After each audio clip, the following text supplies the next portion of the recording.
Ngayong araw ay magta-Taichung trip nga pala tayo kababali at kasama natin sila Maring Arlene at iba pa nating mga tropa.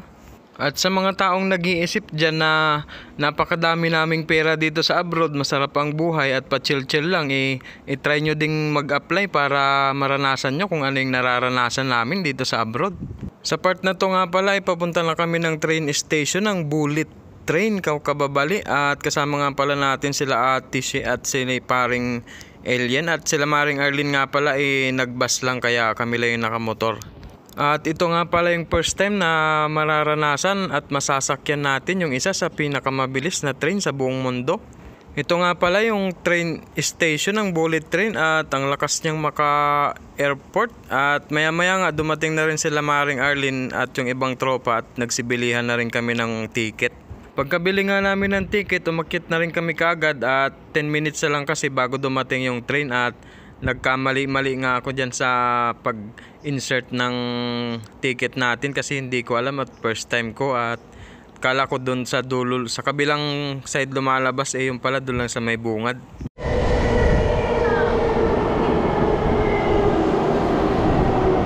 Nung dumating nga yung Bullet Train kababali, grabe napaka-smooth yung tunog pa lang niya talagang mapapa-wow ka na dahil mukha talagang napakabilis.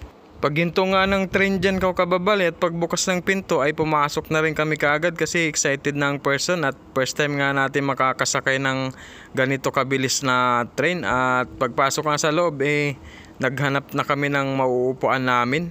Dito nga pala kami sa car ng non-reserve sumakay kababali kasi dito sa car na to kahit saang upuan basta bakante pwede kayong umupo at wala magpapaalis sa inyo. At medyo pricey nga pala yung pamasahe dito kababali, hindi kagaya sa Manman at Kwai-Kwai. Ang pamasahe nga palang binayad namin dito ay 260 NT.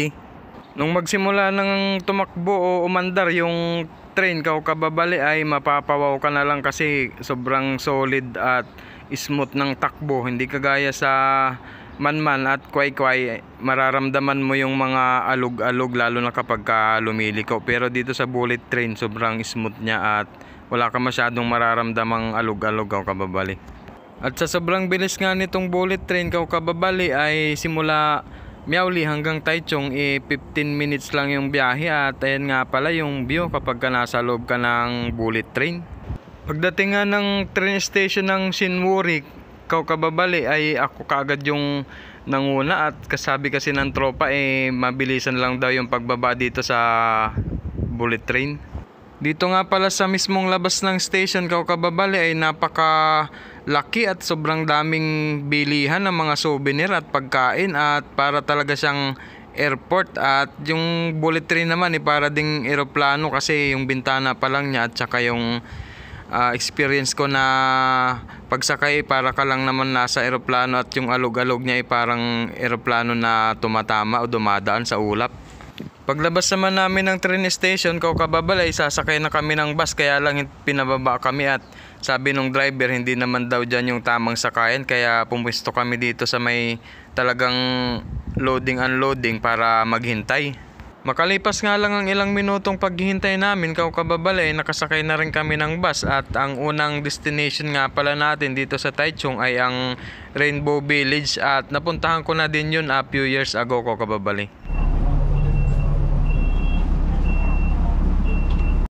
Pagdating nga namin dito sa Rainbow Village kababali ay bumaba na rin kami kaagad para pumasok kaya lang merong bad news kababali dahil every Mondays ay sarado ang Rainbow Village at meron nga dyan nag-i-insenso ba tawag din nagpapausok. Marami nga rin pala kaming naabutan mga kababayan natin dito na mga tourist at yung iba nga mga kapwa din natin OFW at nagpicture-picture nga lang kami doon tapos umalis na rin kami kaagad kababali papunta naman doon sa kakainan namin sa may Taichung Milk Cow. At dumaan nga lang din pala kami kababali sa may Largan Company para sunduin yung isa nating tropa na si Maring Jackie Lublanco. At pagdating nga namin dito sa may Milk Cow medyo napaaga kami kasi 5:30 pa yung bukas nila at dumating kami dito ng mga 5:10 yata or basta wala pang 5:30 nung dumating kami dito. So 15 minutes mag-aantay si 5:30. Hey. Ito nga pala yung mga presyo ng pagkain nila kababali ay kapag weekly dinner ay 539, kapag late ka na ng weekly ay 450 kasi pa uwi na sila. At yung iba nakalista naman diyan kababali, kayo na yung bahala. At pagsapit nga ng 5:30 kababali ay pinapasok na rin kami kaagad dito sa may Milkaw. Kung mapapansin nyo kababali, kami yung unang customer nila dito at maaga din kami pumunta gawa ng maganda daw yung sunset dito, kaya lang hindi namin inabutan at 5:30 kasi yung papasok nila sa mga customer. Pagtapos nga pala namin mag picture dyan kababali, kumuha na rin kami ng kanya-kanya naming pagkain at eat all you can nga pala yung kainan na to at dapat kondisyon ka dito. Ako kapag pumupunta ako sa ganito hindi ako kumakain ng lunch kaya solid.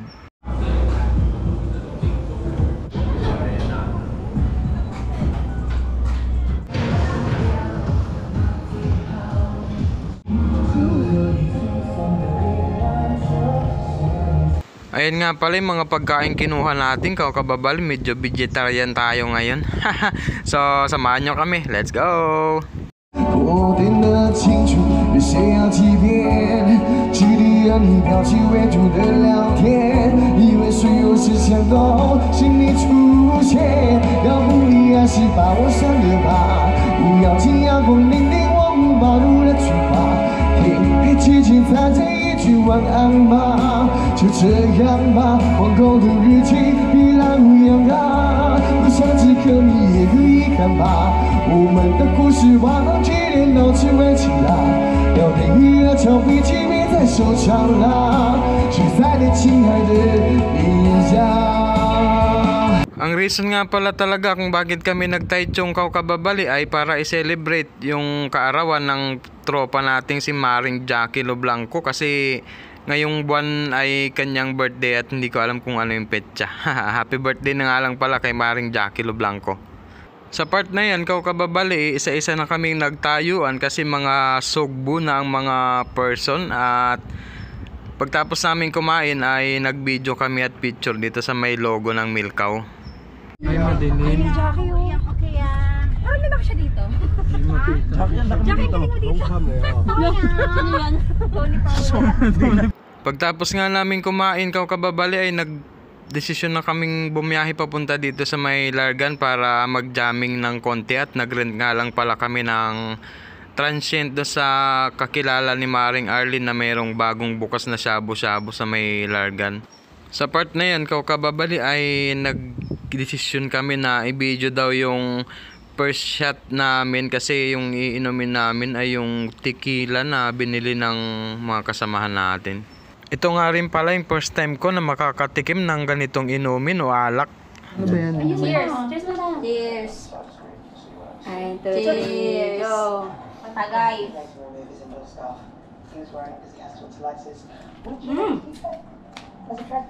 Oo! Numin mo, sabay lemon. Bilaway. Bilaway na naman ni Jera. Laway saan? Oh, init. Tangina. At ayun nga pala yung mga kanya-kanya naming naging reaction sa pagtagay namin na yung kababali. Yun lang. Ako, salamat!